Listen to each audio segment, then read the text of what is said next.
시사자키 정관용입니다.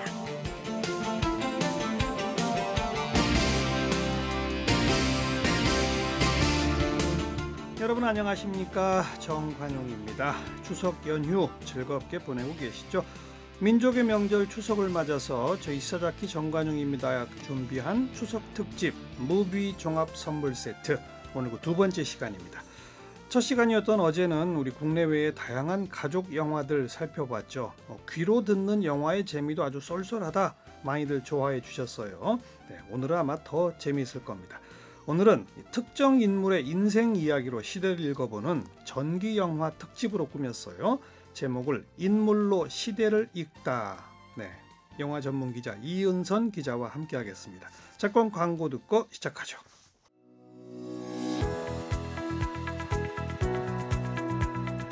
시사자키 정관용입니다는 청취자 여러분의 참여로 이루어집니다. 단문 50원, 장문 100원의 정보 이용료가 부과되는 문자 샵 1212로 보내셔도 되고요. CBS 어플리케이션 레인보우로는 무료로 의견 남기실 수 있습니다. 아주 편리하게 방송을 다시 들으실 수도 있는데요. CBS 레인보우를 통해서도 가능하고요. 팟캐스트 그리고 팟빵을 통해서도 언제든 지난 방송 함께 하실 수 있습니다. 추석 특집 시사자키 정관용입니다. 무비 종합 선물 세트, 오늘 두 번째 시간, 한 사람의 인생을 통찰력 있게 그려낸 전기 영화들, 네, 인물로 시대를 읽다. 영화 전문 기자 이은선 기자 나오셨습니다. 어서 오십시오. 네, 안녕하세요. 그 추석 대목을 노리고 영화들이 많이 개봉하잖아요, 그죠? 그렇죠. 그럼 영화 전문 기자는 그런 영화들은 이미 다 봤겠네요. 다 봤습니다. 여러분이 이제 지난주부터 서서히 보셨을 영화들을 저는 한 주, 두 주 앞서서 이미 다 봤고요. 그렇군요. 그 미리 봐야 또 기사도 작성하고 그렇죠, 뭐 그렇죠. 다른 스케줄들을 소화하기 때문에 네. 그럼 추석 연휴엔 쉬나요? 안 쉽니다. 왜요? 신작 영화는 뭐 연휴 아니고 연휴 뭐 상관없이 매주 쏟아지니까요. 그리고 설이랑 추석 같은 명절이라던가 아니면 여름과 겨울 휴가 시즌이 보통 극장과 대목이라고 하는 시즌이죠. 그래서 영화 업계에서 일하는 저 같은 사람들이 사실 가장 바쁜 시즌이거든요. 그리고 또 올해 같은 경우는 추석 연휴 바로 다음 주가 제23회 부산국제영화제가 열리는 부산국제영화제? 기간이죠. 네. 며칠 날 개막이죠? 4일부터 13일까지 열리는데요. 네. 그래서 신작 영화뿐만이 아니라 이번 연휴에는 영화제 상영작까지 거의 파묻히다시피 할 것 같습니다. 영화 전문 기자는 영화제 영화도 그 영화제 개막하기 전에 봅니까? 다 볼 수는 없고요. 사실 아시다시피 상영작 편수가 굉장히 많지 않습니까? 그래서 뭐 관련된 뭐 기사를 작성해야 되거나 인터뷰가 걸려있는 영화들을 미리 보긴 하는데요. 뭐 극장처럼 컨디션이 좋은 상태에서 볼 수는 없고 그 스크리너라고 하는 링크를 받아서 미리 봅니다. 그래도 어쨌든 하루에 그럼 한 4-5편씩 보겠네요. 평소에 뭐 아무리 못 봐도 하루에 한 편 정도씩은 보는 것 같고요. 뭐 언론 시사회 일정이 많은 날은 3편 정도까지는 보고 이쯤 되면은 뭐 각 영화의 디테일이 기억이 안 나는 수준이거든요. 그렇죠. 그래서 항상 막 뒤섞이죠. 그렇죠. 그래서 영화를 보는 내내 메모를 하는 게 습관이 사실 돼 있어서 깜깜한 극장에서 늘 메모를 하면서 봅니다. 그럼 별로 재미없겠네요. 영화 보는 게 일이니까. 자, 오늘 인물로 시대를 읽다. 근데 전기 영화가 생각보다 참 많잖아요. 네, 많습니다. 이은선 기자는 어떤 기준으로 오늘 영화들을 좀 골라왔습니까? 전기 영화가 만들어질 정도의 인물이라면 사실 대중적으로 잘 알려진 인물을 대상으로 했다는 뜻이기도 할 겁니다. 다만 뭐 그 사람의 생애와 업적을 알고 싶다면 사실은 기사와 서적이 더 나을 수도 있겠다는 생각을 하는데요. 영화가 아시다시피 영상 언어이기 때문에 인물을 어떻게 보여주느냐의 관건이 있다는 생각이 듭니다. 그래서 모두가 다 아는 인물이지만 좀 새로운 관점에서 바라보거나 잘 알려져 있지 않았던 사연을 발굴하거나 아니면 인물을 다룸에 있어서 그 영화만의 개성이 돋보인다고 생각하는 작품들을 오늘 엄선해서 가지고 왔습니다. 네, 그러니까 책으로 기사로 읽으면 좋을 만큼 그렇게 아주 그냥 솔직 담백하게 그렇게 전기 영화를 만들면 좀 재미가 없을 수도 있는데, 그렇죠. 이은선 기자가 지금 쭉 말씀해 주신 그 인물의 새로운 면을 발굴하고 보여주고 재밌는 전기 영화 이러면 되겠네요. 네, 재미있는 전기 영화 골라왔습니다. 좋아요. 첫 번째 뭘 소개하시겠어요? 네, 2011년도에 제작된 영화인데요. 서칭 포 슈가맨이라는 영화를 먼저 소개해드리려고 합니다. 누굴 그린 겁니까? 60년대 말 포크 가수였던 로드리게즈라는 가수를 다룬 영화인데요. 아하. 이름이 생소하게 느껴지시죠? 예. 당연합니다. 유명한 가수가 아니었거든요. 네, 이 서칭 포 슈가맨이라는 영화 제목을 들으시고 우리나라의 그 동명의 프로그램, TV 프로그램을 떠올리시는 분들 많이 계실 것 같은데요. 어디서 많이 들어봤다 했더니 그렇죠. TV 프로그램 때문에 제가 그런가? 네, 영화로도 이게 꽤 유명한 영화 같은데요. 다큐멘터리로도 굉장히 유명한 그죠? 영화였고요. 네. 국내에서도 많은 사랑을 받기도 했지만 그 동명의 TV 프로그램이 생기면서 사실 제목이 더 많이 알려진 영화 같다는 생각이 들고요. 예. 그 프로그램이 과거에 잊힌 가수를 다시 만난다는 컨셉이었잖아요. 네, 근데 바로 이 영화에서 모티브를 얻은 프로그램이라고 일단 설명드릴 수 있을 것 같고요. 1968년도 미국 디트로이트에서 음반을 발표한 포크 가수 로드리게즈라는 인물을 주목합니다. 근데 이 가수가 총 2장의 앨범을 발매했는데 정말 쫄딱 망했습니다. 그런데 70년대 초에 남아프리카 공화국인 수도 케이프타운에서 이 로드리게즈의 노래가 유행하기 시작하는 거예요. 와, 케이프타운에서? 네. 정말 뜻밖의 상황인 거죠.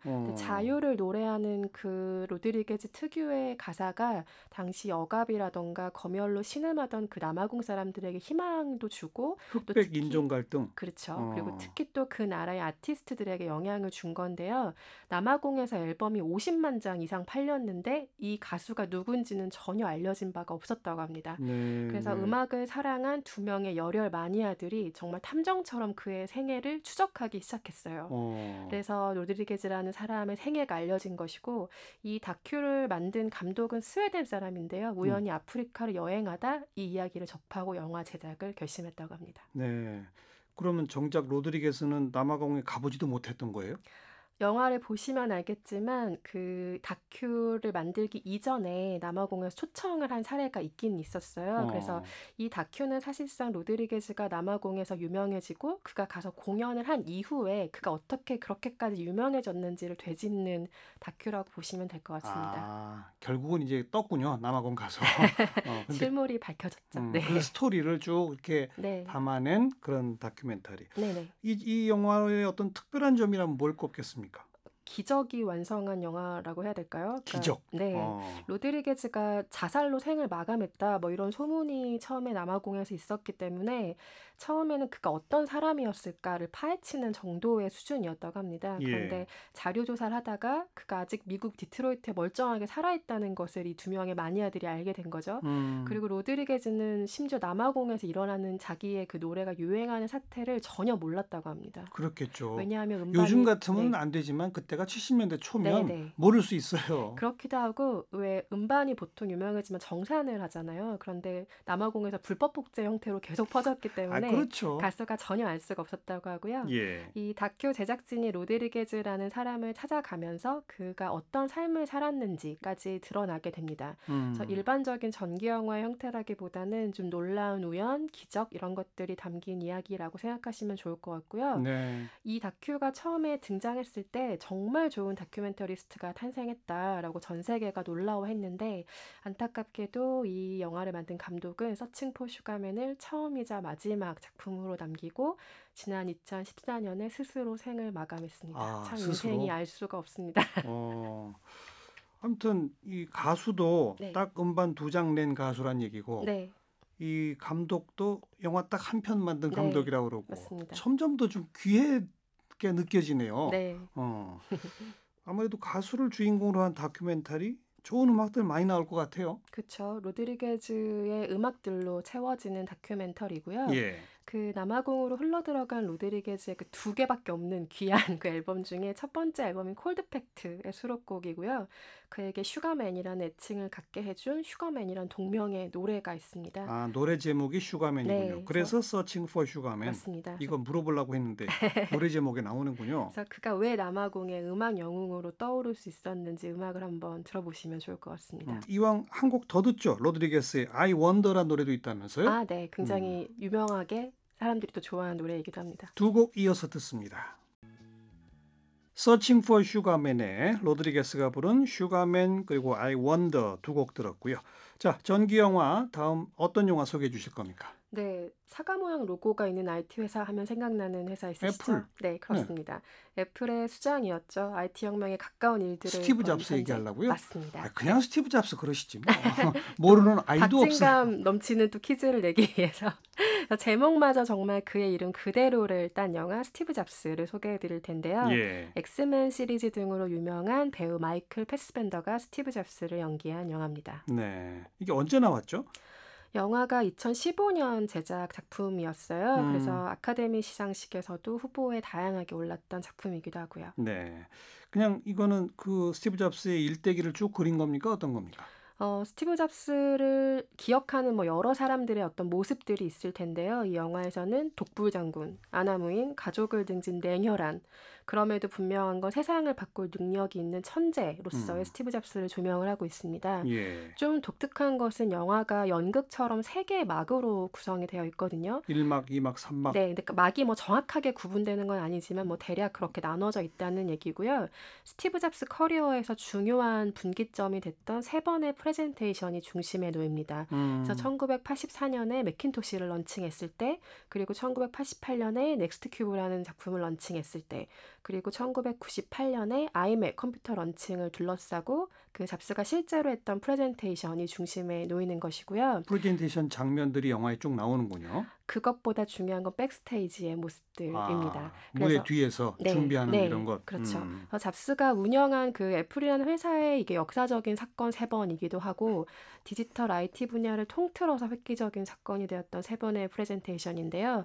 이 행사의 막이 오르기까지 각각 40분의 이야기를 다루고 있습니다. 그러니까 영화의 러닝타임도 3번의 프레젠테이션이니까 120분 정도 되는 건데요. 그 무대의 백스테이지 준비 과정을 통해서 잡스가 어떤 인물이었는지 또 그의 주변 사람들은 잡스와 어떤 방식으로 관계를 맺고 있었는지를 주목하는 영화고요. 예. 이게 뭐 84년, 88년, 뭐 98년 이런 식으로 시대가 다르기 때문에 그 프레젠테이션을 둘러싼 연출 기법이라던가 인물의 외양도 조금씩 달라지는 재미가 있는 영화입니다. 제목이 스티브 잡스라고요? 네. 스티브 잡스 다룬 그냥 잡스라는 영화도 있지 않나요? 네, 맞습니다. 2013년에 개봉했습니다. 제가 본 거는 그 잡스를 본 것 같네요. 네, 말씀하신 것처럼 애쉬튼 커처라는 배우가 스티브 잡스를 연기한 잡스라는 영화가 있는데요. 맞아요. 사실 그 인물의 외양은 마이클 패스벤더도 그렇고 애쉬튼 커처도 그렇고 굉장히 비슷해서 좀 화제가 되기도 했던 영화이기도 합니다.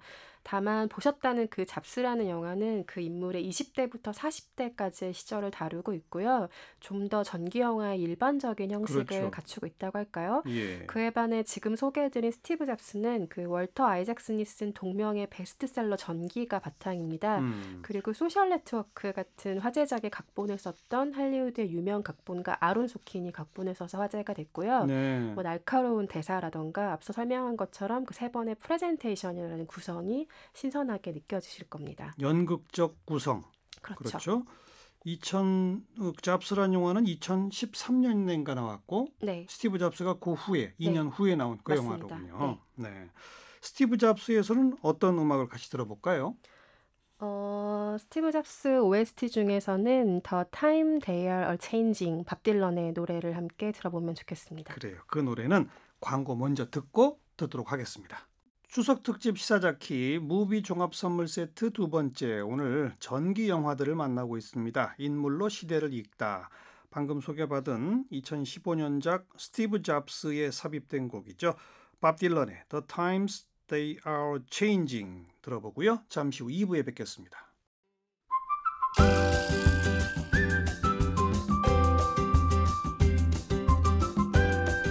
지금 여러분께서는 국민대학교 정관용 특임교수가 진행하는 시사자키 정관용입니다를 듣고 계십니다. 추석 특집 시사자키 정관용입니다. 무비 종합 선물 세트, 오늘 2번째 시간, 인물 영화들, 전기 영화들, 인물로 시대를 읽다 2부 시작합니다. 영화 전문 기자 이은선 기자와 함께하고 있어요. 자, 2부 첫 번째는 어떤 영화 소개해 주시겠어요? 네, 윤동주 시인 많이들 아실 텐데요. 이 윤동주 시인의 이야기를 담은 이준익 감독 연출작 동주라는 영화를 소개해 드릴 겁니다. 이것도 몇 년 안 됐죠? 네, 2015년 제작 영화입니다. 네, 이거 흑백으로 나왔죠? 맞습니다. 기억하고 계시네요. 봤어요. 네. 어떤 스토리죠?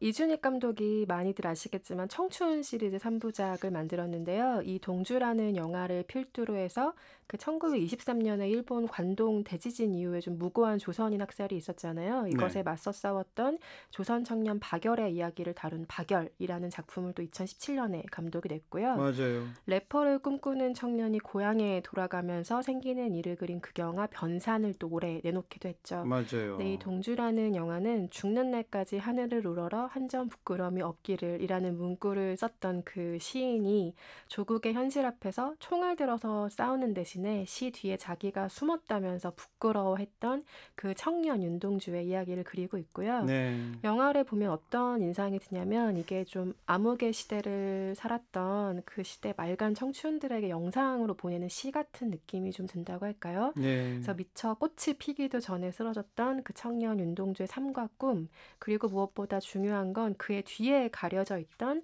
동갑내기 사촌이자 행동하는 지성이었던 송몽규의 얼굴까지 그렇죠. 정말 존중하는 마음으로 하나하나 길어 올린 아름다운 흑백 영화로 완성된 영화입니다. 여긴 어떤 음악 들어볼까요?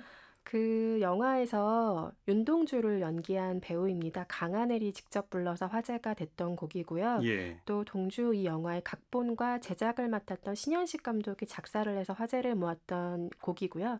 영화의 뮤직비디오 삽입곡이었던 강하늘의 자화상 들어보겠습니다. 들어봅니다. 다음 소개해 주실 영화, 이건 화가들을 주인공으로 한 영화 두 편을 가져오셨네요? 네, 맞습니다. 우선 소개해드릴 영화는 모드 루이스라는 화가의 이야기를 담은 내 사랑이란 영화를 소개해드릴 테고요. 예. 이어서 빈센트 반 고흐의 생애를 다룬 애니메이션 러빙 빈센트를 가지고 왔습니다. 반 고흐 모르는 사람은 없는데. 그렇죠. 앞에 얘기한 모드 루이스? 네. 어떤 화가입니까? 네, 좀 생소하실 수도 있을 텐데요. 캐나다 화가고요. 1903년에 태어나서 1970년에 생을 마감한 여성 작가입니다. 예. 관절염 장애를 가지고 태어났어요. 그래서 그래요? 거동이 어릴 때부터 불편한 사람이었고요. 다만 예술적인 재능을 키워주신 부모님 덕에 어린 시절부터 그림에 관심을 많이 가졌습니다. 네. 하지만 정규 미술 교육을 받은 적은 없고요. 그 부모님이 돌아가신 이후에 사촌의 밑에서 자라다가 남편 에버렛의 집에 가정부로 처음에 들어가게 됩니다. 어허. 그러다가 부부의 연을 맺고 평생 그림을 그리며 살았는데요.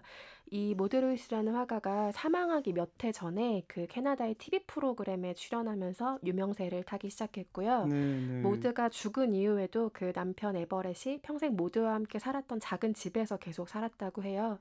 그런데 여기도 끝이 안 좋네요. 그 남편이 강도 사건으로 또 안타까운 아이고. 죽음을 맞이하게 됐습니다. 예. 근데 영화 제목이 내 사랑이 붙은 거는 네. 남편과의 러브 스토리 이런 게 좀 많이 나오나요? 어떠나요?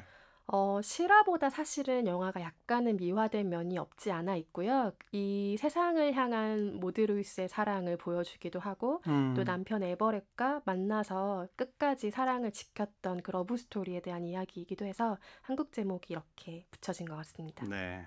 모드 루이스 현대 화가네요. 네. 빈센트 반 고흐를 그린 러빙 빈센트, 이건 반 고흐의 그림풍을 그대로 딴 애니메이션으로 아주 독특한 제작 기법으로 유명했던 영화 아닙니까? 정확하게 알고 계십니다. 이야기 자체가 실화와 영화적인 허구가 약간 뒤섞인 내용이기도 하지만요. 그 반 고흐의 이야기가 맞긴 한데 고흐가 주인공이 아닌 애니메이션입니다. 그러니까 내용이 이렇거든요. 빈센트 반 고흐가 죽은 지 1년 뒤의 시점의 이야기를 다루고 있는데 예. 아르망 롤랭이라는 남자가 집배원이었던 아버지의 부탁으로 그 빈센트의 마지막 편지를 전달하는 임무를 맡게 됩니다. 예. 이 아버지는 생전에 고흐가 그 동생 테오와 보낸 많은 편지들이 있지 않습니까? 이것을 전달했던 집배원인데요. 고흐가 말년을 보낸 곳에서 고흐를 기억하는 여러 사람들의 이야기를 들으면서 이 롤랭이란 남자가 어쩌면 고흐가 세간에 알려진 것처럼 자살로 생을 마감한 게 아닐 수도 있겠다라는 생각을 하게 됩니다. 예. 그래서 처음에는 이처럼 미스터리 추리물 구조로 시작하는 것이고요. 말씀하신 것처럼 이 영화가 가장 독특한 이유는 세계 최초의 유화 애니메이션이라는 그러니까요. 점인데요. 네. 100명이 넘는 유화 화가들이 일단 반 고흐의 스타일을 익혔어요. 익히고 나서 총 6만 2천 개가 넘는 프레임을 가지고 2년간 그림을 그려서 완성한 애니메이션이고요. 예. 영화 속에서 1초를 만드는데 열흘 동안 작업을 한 적도 있다고 합니다. 네. 그리고 배우들이 실제로 연기를 한 모습을 촬영을 해서 그걸 다시 유화 작업을 거쳐서 그렇죠. 완성한 작품이고요.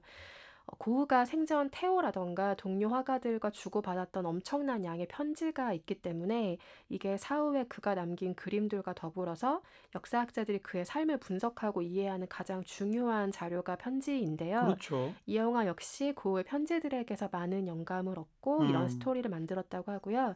러빙 빈센트라는 제목은 고흐가 동생 테오에게 보내는 편지의 말미에 붙인 서명이었습니다. 네. 말씀하신 것처럼 세계 최초 유화 애니메이션 네. 이 영화를 저도 봤습니다. 네. 근데 이 영화의 평가가 딱 극단적으로 엇갈리더라고요. 아, 어떡해요? 아, 대단하다, 충격적이다, 예술적이다 이런 게 있는가 하면 네. 좀 심했다. 너무 극화된 어떤 예. 내용들이다 싶은 평들도 있는 거죠. 제가 그 둘 중에 어느 쪽이었는지는 말 안 하겠습니다. 저도 말하지 않겠습니다. 그러면 모드 루이스를 다룬 내 사랑 가운데 한 곡, 또 러빙 빈센트 가운데 한 곡, 뭐 들을까요? 내 사랑 중에서는 리사 애니건이 부른 리틀 버드라는 노래를 들어볼 텐데요. 그 엔드 크레딧이 올라갈 때 극장 안을 정말 고요하게 만드는 좋은 음악이고요. 예. 러빙 빈센트 가운데서는 리앤 라바스가 부른 스타리 스타리 나이트, 별이 빛나는 밤. 소개가 필요 없는 명곡이죠. 네. 두 곡 듣습니다. 여러분께서는 지금 시사자키 정관용입니다. 추석 특집 무비 종합 선물 세트 두 번째 시간 인물로 시대를 읽다 함께하고 있습니다. 가수를 다룬 영화도 있었고 IT 전문가를 다룬 영화도 있었고 청년 시인을 다룬 영화도 있었고 그리고 화가를 다룬 영화도 있었고 네. 전기 영화를 특집으로 다뤄보니까 정말 다양한 직업군의 사람들을 한꺼번에 들여다보는 재미도 있는 것 같은데 네, 이번에 소개할 거는 어떤 직업을 다룬 겁니까? 정치인을 이번엔 한번 정치인. 만나보실까요? 정치인 다룬 영화가 어찌 보면 또 제일 많다고도 할 수 있어요. 맞습니다. 예. 많은데 그중에서도 좀 손에 꼽힐 만큼 신선한 어떤 관점이 있는 영화를 가지고 왔는데요. 예. 윈스턴 처칠의 이야기를 다룬 2017년작 다키스트 아워라는 영화를 소개해드릴게요. 이것도 화제작이었죠. 그렇죠. 이게 작년에 맞아요. 네, 그 크리스토퍼 놀란 감독의 영화 덩케르크랑 이 영화가 비슷한 시기에 공개가 됐기 때문에 예. 그 덩케르크 사건이 요 시기에 많이 재조명되기도 했었는데요. 예. 이 다키스타워라는 영화는 제2차 세계대전 당시에 영국 수상으로 임명됐던 윈스턴 처칠의 이야기입니다.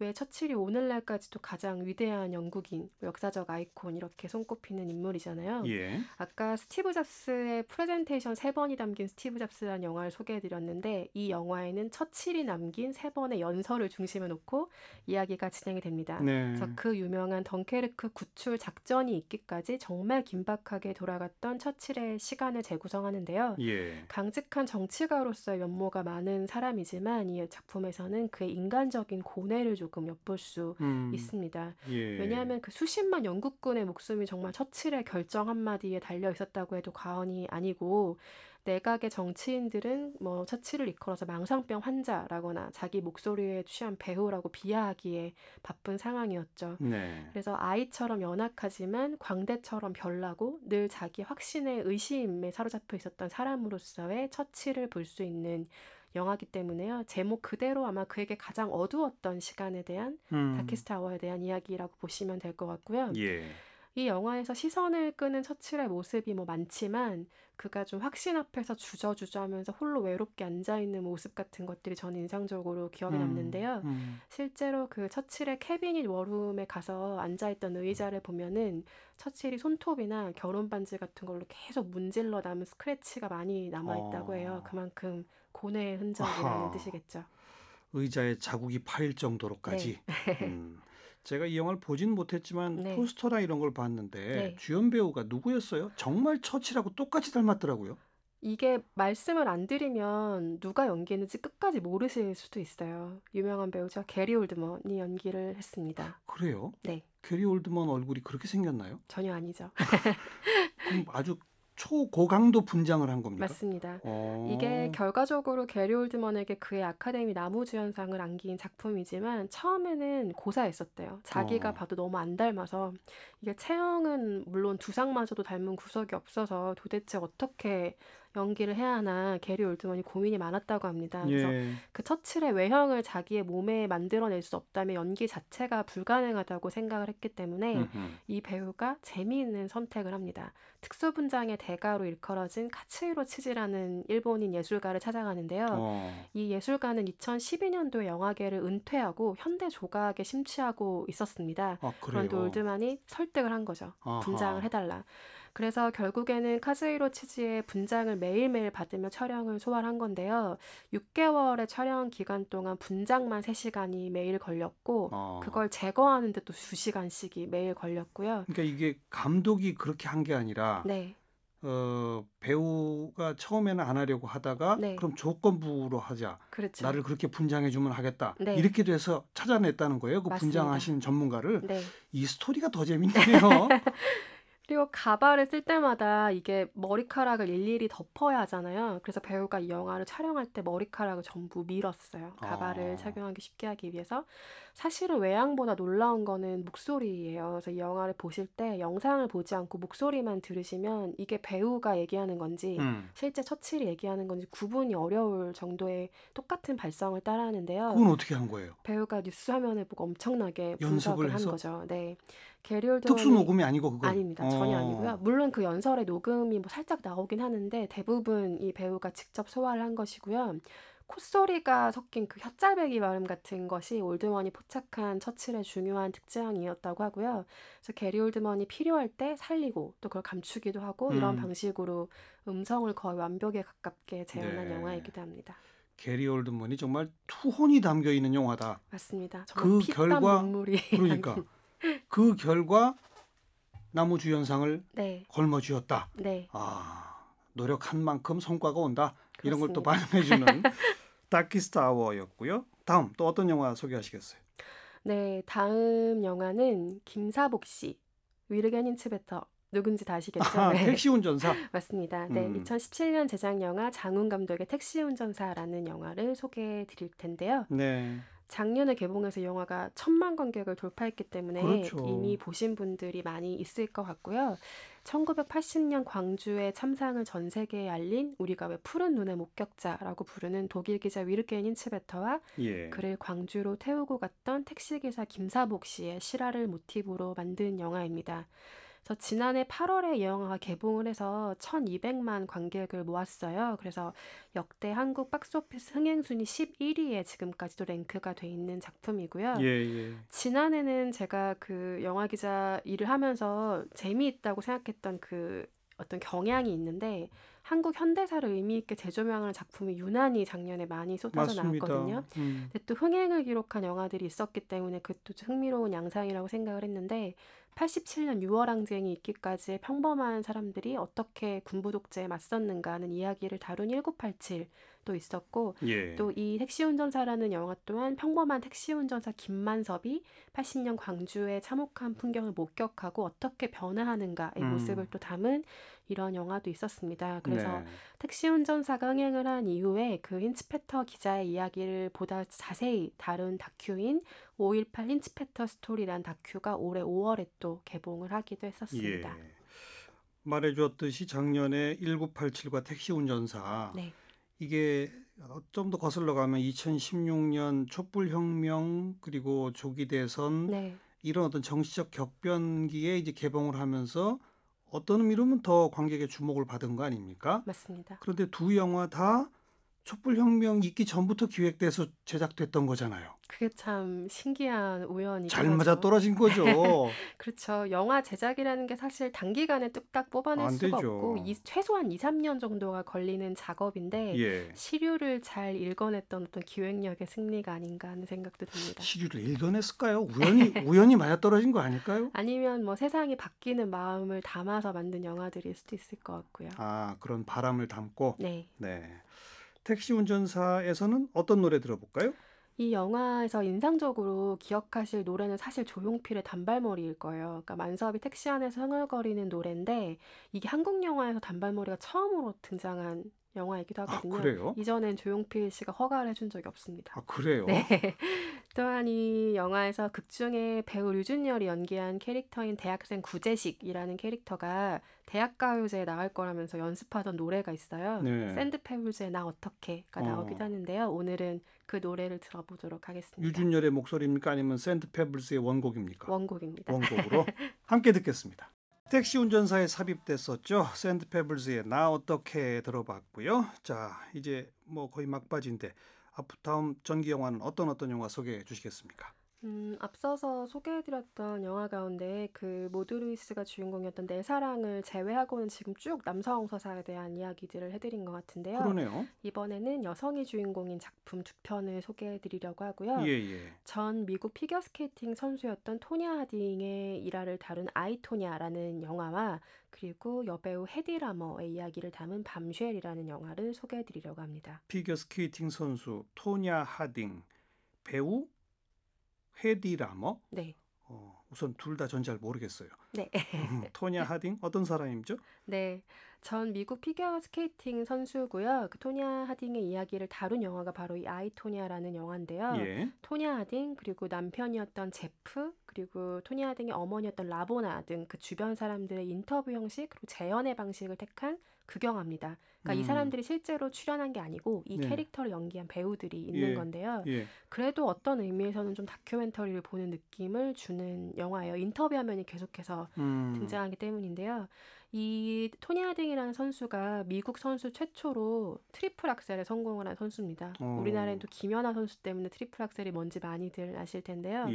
94년도에 릴레한메르 동계올림픽에서 미국 피겨스케이팅 국가대표로 나갔던 선수이기도 한데요. 메달을 땄나요? 아닐 겁니다. 메달은 못 따요? 네.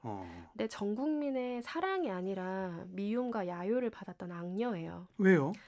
폭군 같은 어머니 밑에서 이 토니 하딩이 자라면서 훈련을 받았고 성인으로 자란 이후에 폭행 사건 같은 것에 계속 연루가 되면서 좀 사건 사고가 끊이지 않았던 인물인데요. 어떻게 보면은 이 극 중에 나오는 대사처럼 대중에게는 늘 사랑할 대상도 필요하고 미워할 대상도 필요하기 때문에 탄생한 악녀에 가까운 인물이고요.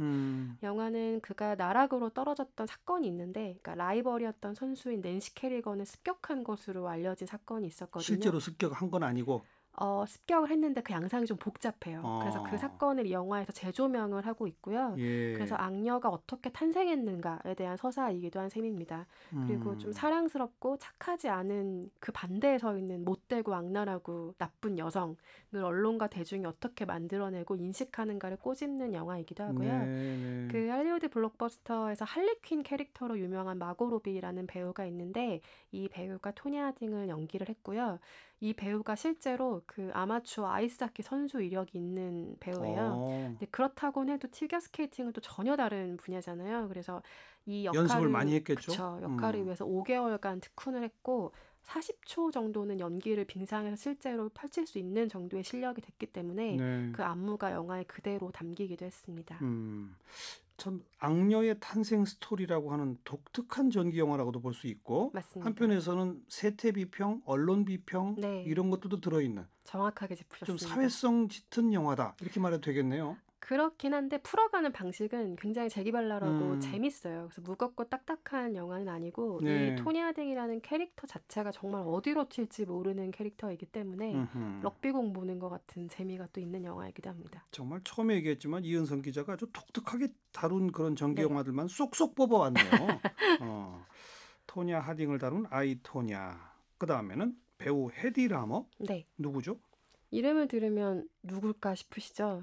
옛날 배우이기도 하고요. 근데 이 헤디 라머라는 배우에 대한 얘기를 다룬 영화인 밤쉘을 소개해드리려고 하는데 제목에 대한 얘기를 먼저 잠깐 언급하고 밤쉘 가면 좋을 것 같아요. 왜냐하면 이 밤쉘에 두 가지 의미가 있거든요. 그러니까 폭탄 선언이라는 뜻이 있고 섹시한 금발 미녀를 부를 때 또 밤쉘이라는 단어를 사용하기도 합니다. 그래요? 네. 그래서 이 다큐가 1940년대 할리우드에서 전성기를 맞았던 여배우 헤디 라머의 이야기인데요.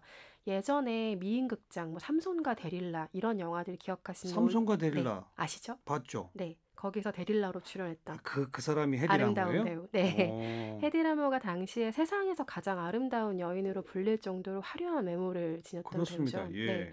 근데 본인이 원했던 건 아니지만 그 당시에 여배우에게 요구되던 관능적인 이미지에 딱 부합하는 미인이었기 때문에 밤쉘이라는 이름으로 불리기도 했고요. 말씀하신 것처럼 이 여성이 발명가로의 삶을 살았거든요. 근데 발명가로의 삶을 살았다는 거는 사실 사람들에게 폭탄 선언 같은 것과 마찬가지죠.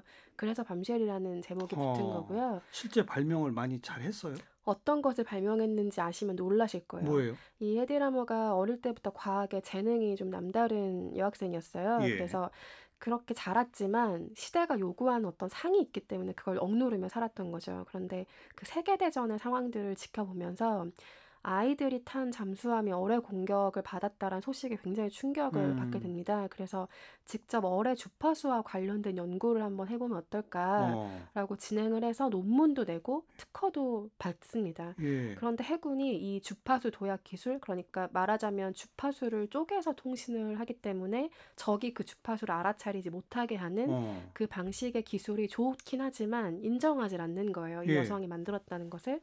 그 당시에 섹시스타 이미지가 너무 컸고 이민자고 또 유대인이고 여성이란 이유가 너무 컸던 거죠. 그래서 헤디라머가 발명한 이 기술이 나중에야 인정을 받게 됐는데요. 이 주파수 도약 기술이 어디에 쓰이는 기술이냐면 오늘날의 와이파이, 블루투스 같은 무선 통신 기능의 전신이 되는 기술이라고 보시면 됩니다. 대단한 과학자네요. 그렇죠. 근데 그 얼굴 때문에 어쩔 수 없이 배우를 했다?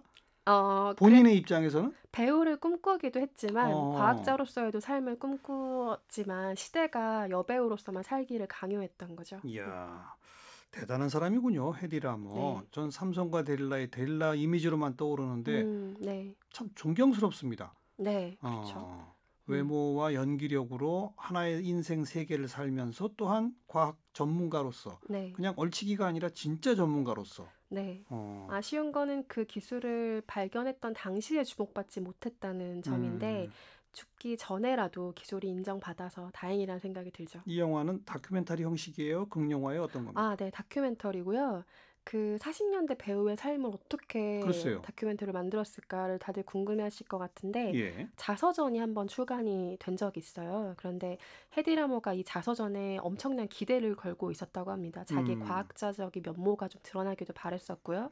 그런데 대피라는 사람들이 이 자서전을 엉터리로 쓴 거예요. 그러니까 그저 그냥 섹스 심볼로 몰아가기 위해서 인터뷰와 전혀 다른 내용을 자서전에 기술하거나 이랬던 거죠. 못됐네요. 그러다가 90년에 그 포브스지라는 그 지면 기사를 통해서 이 같은 과학자적인 업적이 알려지게 됐고요.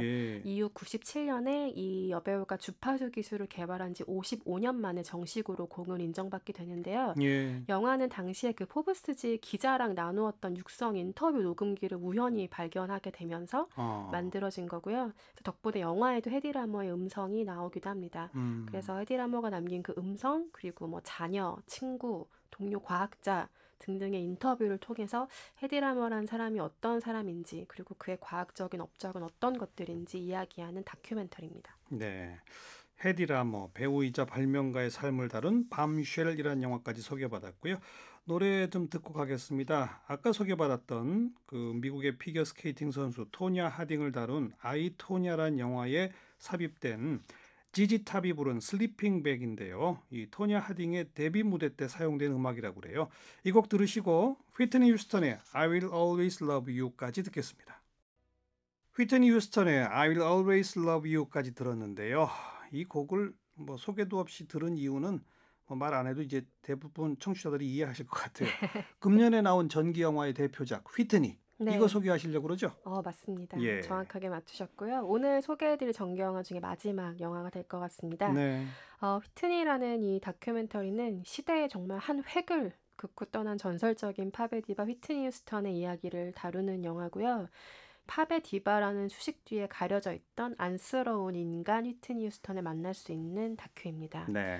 아무래도 휘트니 휴스턴의 다큐이기 때문에 그의 명곡들이 또 수놓아진 다큐이기도 합니다. 이번 금년에 개봉했고 관객도 꽤 많이 들었다고 그래요? 아주 많이 든 것은 아니지만 다큐치고는 그렇죠. 휘트니까지 오늘 10편의 전기 영화들 쭉 살펴봤는데 처음에 이야기했고 아까도 얘기했듯이 좀 뭔가 독특한 시선으로 사람들의 삶을 재미나게 구성한 그런 10편의 영화 함께 좀 즐겨봤네요. 재밌으셨죠?